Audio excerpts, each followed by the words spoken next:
Hey everyone, Hadassah Damien here, and I am joined today by my handsome and brilliant partner, Ariel. Hi y'all.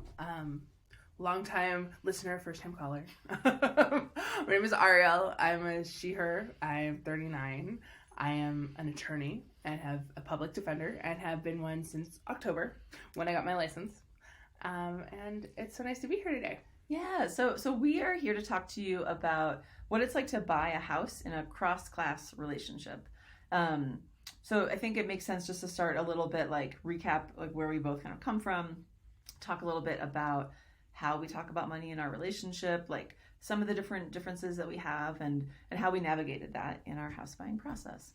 Yeah. So, firsty, for me, longtime readers, might have gleaned this, but I grew up in a first lower middle class household, and then that was sort of struggling when my parents were together, and when they split and my dad just kind of bounced, it's like the bottom fell out. And so we just really struggled. So for me, my experience of growing up was always one of there isn't enough and don't ask for that, and just very poor / working class kind of experiences well into adulthood. Yeah. And for me, I grew up in what I think is a solidly middle class home, but there was still a lot of chaos and instability because of family stuff. My dad worked a white collar job. My mom, because of mental health stuff, never really worked. And so it's funny, and it's taken me a long time to parse, that part of it was very middle class in terms of expectations, going to college. I got ballet class, piano lessons a little bit, things like that, but still in a framework where I was never quite sure what was going to happen. I was never quite sure what was coming. Again, don't ask for that, but it wasn't because of money as much as just the emotional work of what it might mean to ask for that was too much to take on. But there was always money, and there was always kind of money around, and my parents owned their house. They got a lot of help from their parents. And so it's middle class, but not I think sometimes, but without necessarily a strong floor to stand on, if that makes sense. But not because of money, because of other things. Right. And it's so interesting because we have, in a way, this sense of instability is a shared experience that we have. Both, and another shared experience that we have was we met in New York City many a long year ago, as people who were in a queer arts community, arts scene. And so we had similar experiences in that you work the jobs you need to work so you can make the art you want to make. And there's just enough for you to live on, and just enough to get some cardboard to make your art out of, and but that was that gave us another shared thing that underneath us, And I think something else that we both figured out, we were friends for a long time before we got together, is that there's a lot of different ways to be struggling artist in New York, and some of those involve not having a safety net, and some of those involve having a very profound safety net, something we knew a lot about and talked a lot about, both when we were friends and as we've been together, has been I knew there were trust funds abstractly, but I didn't realize there were just people who didn't have to work and chose to anyways. And so I think we both had these experiences if we're going to get anything, we need to work really hard. We need to do it ourselves. We need to be very crafty about how we're going to do things. And that kind of ethos really came into play as we were getting together. Totally. How do we navigate money? How do we talk about money? How do we talk about money both as a force in our lives and as a cultural phenomenon that we saw around us? Right. And how do we talk about it in ways that honor and care for each other as we're in a relationship, right? How do we build, tenderly, right? And so when we got together 7.5 years ago, I had just finished graduate school, maybe 6 months or a year earlier. So I was kind of on this part of my journey where I had kind of come to this realization where I was I gotta, I can't work part-time in nonprofits anymore. This is not working. And so I had started a like professionalization path at that point, like 2013, 2014. And you were still like living that clown tap dancing life, which is fantastic. It's true. I was, and it was starting to wear, but I don't think I had really pinned it down yet. And so I was still working, and I think we did the math at one point. We were kind of making about the same, but I was doing it in like weird pickup New York jobs of all different kinds, and you were like, I'm now on my path. Like you were working at that, you were at the co-op, like working part-time, like building these really intense tech skills, but still kind of like, like there was a lot of like, especially in the early romance, like, whatever, job, I'm just gonna take a 3-hour lunch because I want to go like walk around the East Village with my babe. Or like not even my babe yet, but like this hot babe I'm getting to know in a romantic way. Right. And then like fast forward a couple years, like, I kind of like built my little career path and figured out what was interesting, what I wanted. And part of that was me wanting to put this base underneath myself, like to go from this kind of like sense of like free fall. Like there's not money in my family, and like even like the small pockets of money that have been around have been like extremely contentious. Like my dad, when he wasn't bouncing, was basically like holding money like a carrot and then using the stick that the carrot was being held on at the same time. Like, so I just I mostly bounced away from all of that, except when somebody died and I got $11,000 I can go to graduate school. That's right. That money came through my aunt, who was in charge of things, not my dad. And that, but I was able to go to graduate school, right, because of this gift. Like, it never would have occurred to me to take out a student loan for grad school, to be perfectly frank. So anyway, I started my path a couple of years earlier. You in like 2016, 17? Like 2016, 2017, I had to finally be like, look, you're getting the work you want, you're doing what you want to do, and it's not actually working. And also, like, my knee gave out. And I had to have surgery. And I was just like, I need to have a way to make money that isn't about my body and just like scrapping. I need to know where things are coming from. And like, thankfully, thanks to like this program for performance at NYU, my knee surgery was covered completely. Like, I don't know if I spent $1 on medical care because of the foundation New York has for the arts. But I was just like, this cannot stand. Grandpa's getting old. It's time to figure out something else. And after a lot of thinking about what it was, like, I ended up going to law school. Right. And so again, in our relationship, it's so funny because you had finished grad school in 2013. I was going to start law school right as the 2016 election happened. I got distracted for a bunch of projects and things after that election happened. And so I started the fall of 2018. Yeah. And that was the same time that I started, like, for me, my first 6-figure paying tech job. And so we kind of went from this sort of like close equanimity and income to like super different. Yeah. Like, I was bringing in like 12x what you were bringing. Literally, we did the math. And it was funny because I was in this like, that funny, law school is one of those, it's super intense. If you work through it, which people do, they're like, be very careful with how much you're working. I was lucky enough to get a fellowship that paid tuition plus gave me a stipend, and then I like put extra money together kind of throughout all kinds of ways as I had. But so it was like I had made a very clear choice to depress my earnings right as you finally like hit that jump. Like, you got the big step. As I was like, sweet goddess, whoop. I just doubled my salary. And it was a very funny moment where we had to do a lot of talking about what is it going to mean that you have this moment where you have a lot and you want to be very strategic with it. And I'm just like, I don't have that much because I've just chosen, that's my strategy. Right. It's just not earned for 3 years aside from subsistence so that I can become a lawyer. Yeah. And so, it forced us to have like a lot of money conversations, but it also like, this was around the time that I was like, Ariel, like, you need to know I'm buying a house with you or I'm buying it next to you, but I'm buying a house. So you decide how you want to work with me on this. And this was around the same time we also moved in together. So we just like needed to have more of these financial conversations. Mm-hmm. And it was interesting because we didn't adjust our like household contributions straight to income. Absolutely not. Because I was like, I don't feel great putting 90% down.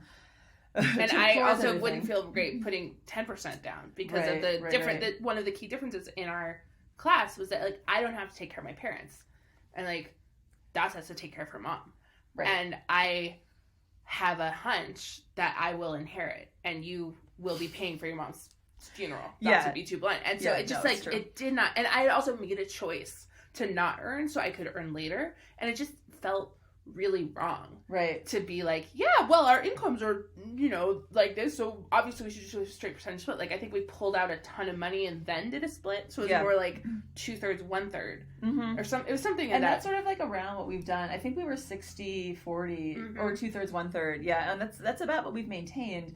In part because for me at that time, I started making all this like mad money, and then I just was like socking it into my down payment fund. I was like, this is. You know, and I'd been saving for a down payment for a long time, but I was just like, fire hose. You're like, I got all this money, and I think, I feel like at one point with the numbers, you took like 80% of your raise after taxes, and we're just like, yeah, that's so right. It was essentially the same amount of money, just like you were building these savings. So it's interesting because it means that we were ultimately living on very similar amounts of money. I was living on a little more money than you, but it wasn't a ton. It wasn't as much more as that income difference would give, because I was living on the subsistence money where I was like, whatever, I'm intentionally not saving right now. I like put my like $30 a month away because I've been doing something since forever, but I wasn't like living for the future. I was just trying to live so I could get to the part where I could have like imagine the future. Right. And so fast forward a little bit more, you finished law school in 2021. You got your offer to come out to work for the state of Colorado in Denver. Exactly. And so we were like, all right, we're going to move to Denver. And the plan had kind of always been wherever we're going to move with your job is where we're going to buy a house. Because we knew there was going to be some move. It was part of the deal. It was 100% why I stayed in New York as long as I did, because I love you. I do. I know. You stayed in New York as long as you did. And so then we got out so we started preparing, right, to like buy the house in Denver.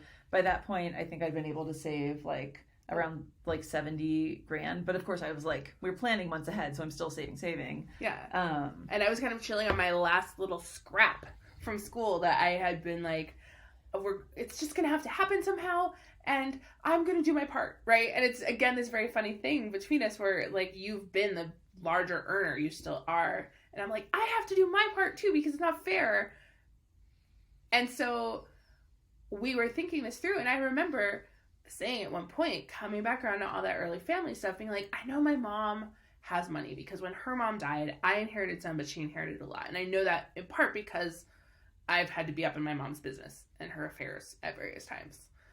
Not to support her financially, but because she's needed that support and for other reasons. And so we were talking about it. I was like, I don't know. I could ask my mom to see what's actually there. She said at various times, well, if you ever do this, if you ever do that. And I never really thought I would own a house. Honestly, when I moved to New York, I was like, that's never going to happen. And then meanwhile, I'm over here next to you being like, this is going to happen. And I was just sort of like, the housing market is exploding. This is unfortunate timing in the script of my life, but I can put 10% down. I can buy this house. I can buy something. Like, this is going to happen. Oh, yeah. You were like, come hell or high water, I'm about to own a house. And I was like, I need to put in part because, like, that's the kind of partner I want to be. And we were talking at one point. And it was also interesting because I was like, you didn't have to put in.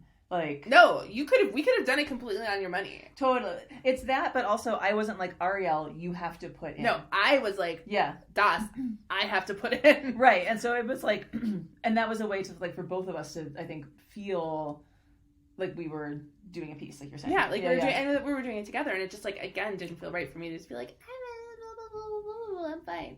Well, you're like working so hard and like getting this nice thing that then I would also benefit from. So all that is to say, at one point we were talking, and I think I was like, I don't know, I could talk to my mom. It's very loaded. I have taken money from my parents, or really my mom, very, very, very, very little over the course of my life. And that's from when I was like 15, 16 years old, because of all of the strings that came with it. And I think you were just like, I don't remember what you said, and I don't think you remember what you said, but the thing I took was like, you could have access to money. I worked so hard for our family. You could have this, and why won't you ask, was what I took. And my mom and I had done a lot of work I don't know what I said to... Yeah, I know, but that's what I took away, where I was just like, right, like, part of my responsibility here is trying. My mom and I had done a lot of work. My mom has done a lot of work on herself to try and, like, be more emotionally present. And so I called her and I was like, we're going to buy a house. I just want to let you know that because you've mentioned over time that there might be money for that. And she was like, absolutely. In her funny way. This is a jaw dropper. Like, just even the absolutely is like... And she, frankly, gave it, like, she gave us a lot of money. Like, she gave us $100,000. And that's a scary number to say out loud. And I was thinking we might get 20. Like, genuinely. We would talk about, like, maybe we'll get 20 and then I'll make up the last 5 and then at least that rounds it out for us. Right. But no. And then, because she's my mom, it was still kind of complicated because part of buying a house with money is proving where that money came from. And, like, I just remember my mom, like, writing a note on a piece of paper, like, this is a gift to my daughter. It was a very sweet note. It was a very sweet note. I am so proud of her and her spouse. Please don't make them do what you want. Like, when you had to prove out the mortgages, blah, blah, blah. Like, yeah, banks are having you do all this AML stuff, anti-money laundering. Yeah, and she was just like, this is not laundered. Love, smiley face. My mom. It was an amazing note. It was an amazing note that was full of love and also 100% not what the loan officer was looking for. But also it was still there and the money was still real, and I make fun of it, or I, like, you know, it feels important because it was this moment of what does it mean when you start to heal your relationship if there's money in your family? I mean, suddenly you have money access in a different way. And so it's still like I think there's still like an element of like shock and disbelief. Oh, for sure. Like months later, like the house has been bought, like the money was there, you know. But I'm still a little like, when's the other shoe gonna drop? When's the other shoe gonna drop? Yeah. And the other shoe is maybe not coming in the same way, and that's part of what happens. But to bring it kind of back around, well, this isn't my journal. Like, I think there's something important about like what it is to heal those relationships when there's more money in your family. Means sometimes you have money in a way I never would have thought of it, and I don't think I would have if it didn't feel like part of my responsibility, because you worked so hard for every cent, and I was like, if I can make this easier, and it seems like there's a possibility this will be not as harmful as it's been in the past. Right. It didn't feel right not to ask. Right. And if it had gone really crazy, that's one thing. But, like, it actually felt it didn't feel right. Right. It didn't feel like it was honoring your work. And then, even so, it's, like, money that just came from my grandparents, frankly, when they died, right? But, like, you worked for it. And I just could go make an ask and get it. Right. And then match you full on. I know, that was wild. Because I was, like, still saving money at that time. So I think, we both rolled into the deal with like $90,000.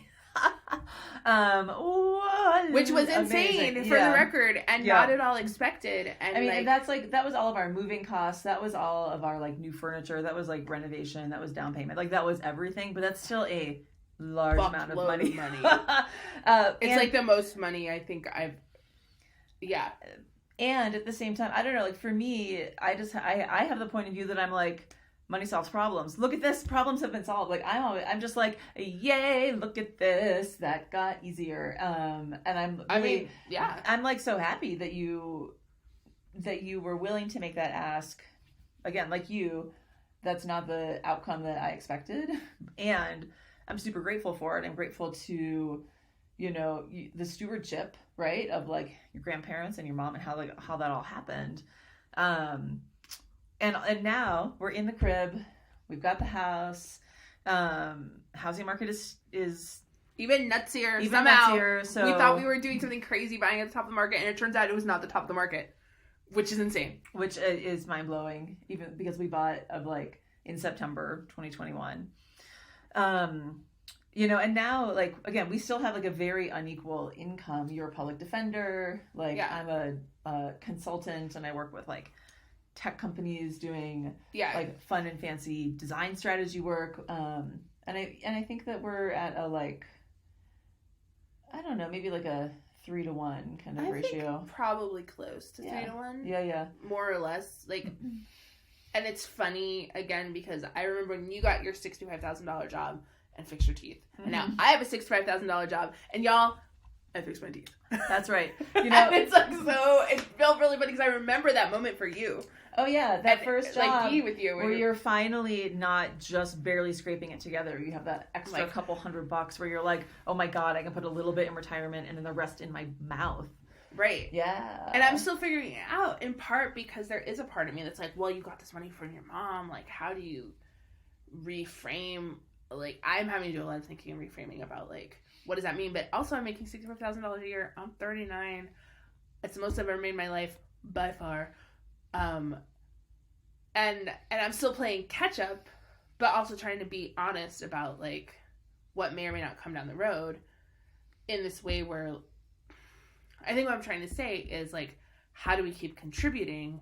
Mm-hmm. How do we allow both that I can't keep up with you because I just don't make the same number of dollars, and I'm still doing that, like, catch-up molar game. Totally. And it's interesting because I don't even think of it, like, the fact that you have this framework of keeping up is, and again, obviously it's totally okay for each of us to have our own, like, point of view, feelings about it, you know, but it's just not how I see it. And at the same time, I recognize that, like, as the higher earner, I'm going to have, like, probably a more easeful feeling about the whole thing, you know? Yeah, and maybe keeping up isn't right as much as, like, pulling my share or, like, doing my part. Like, I want to be an equal partner, in part because I anticipate more now than I did down the road.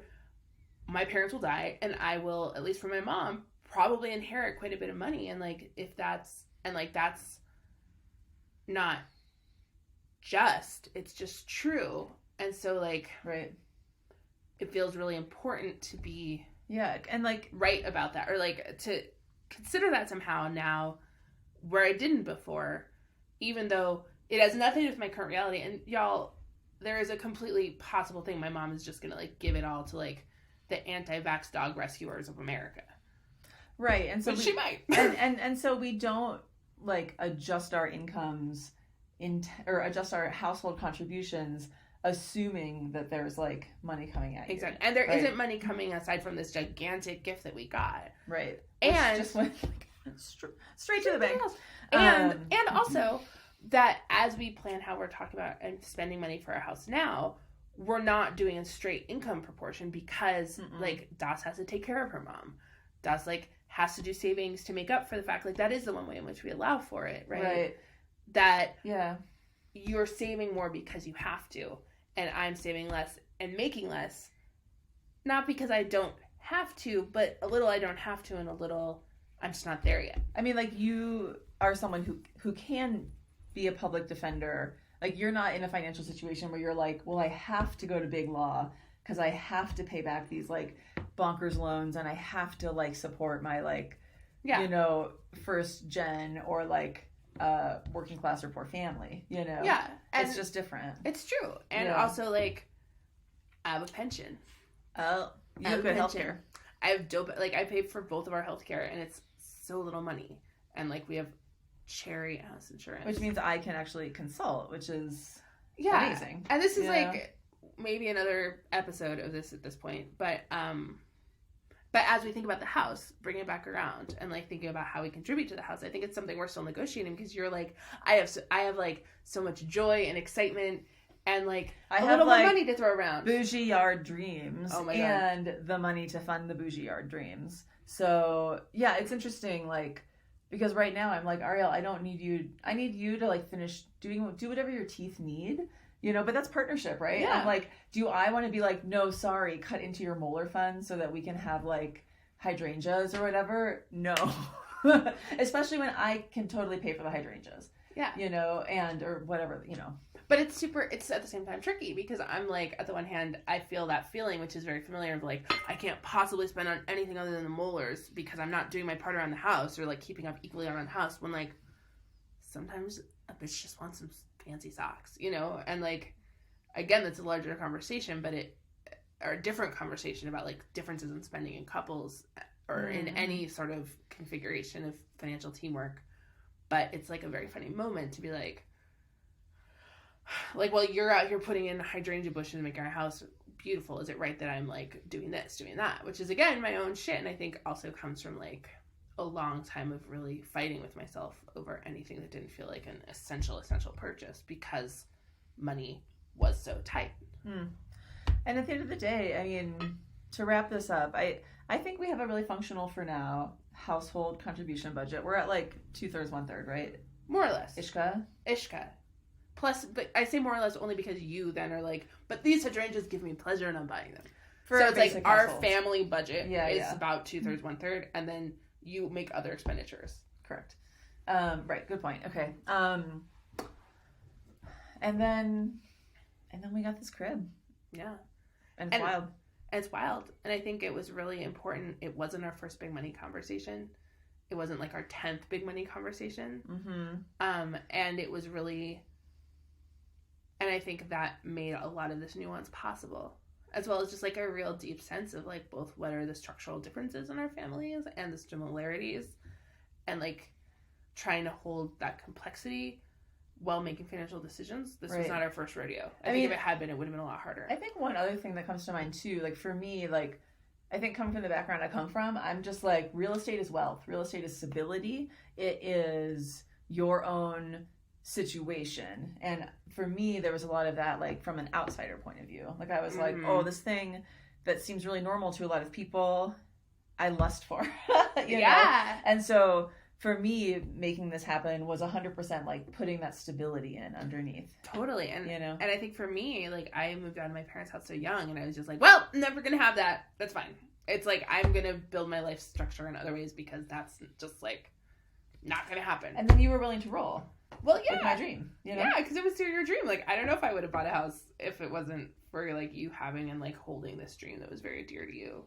But do you like our house? It's pretty dope. It's a pretty dope house. That's and also good. Like I like you and like your dreams are important, and if I'm gonna benefit from them, like I'm just gonna be like, have fun buying that house, I'll be happy to live in it, boo. Which some people do. And if that makes sense, that would have been fine with me. I would have been like, it's my crib. Yeah, we would have had a different conversation. We would have just had a different, and that's fine if that makes sense. And I think it can. But it did feel important to me to be a part of it in that way because of like the relationship we're building, and also like it makes sense. Like if I'm going to live in here and pay you rent, I might as well pay into the mortgage and be a joint owner. What's up? Hey girl. All right. This video, if you watch to the end of it, you get a prize. The code word is I had a lot of time. The code word is these bitches like to talk. Those are 2 code words. It's a phrase. It's more secure. Diceware. Anyway. I'll do more videos about house buying because it's spring house buying season, and if you're in it, I admire you, I respect you. It was hard last year and it's harder this year. But yeah, thanks so much, y'all. Thanks, Ariel.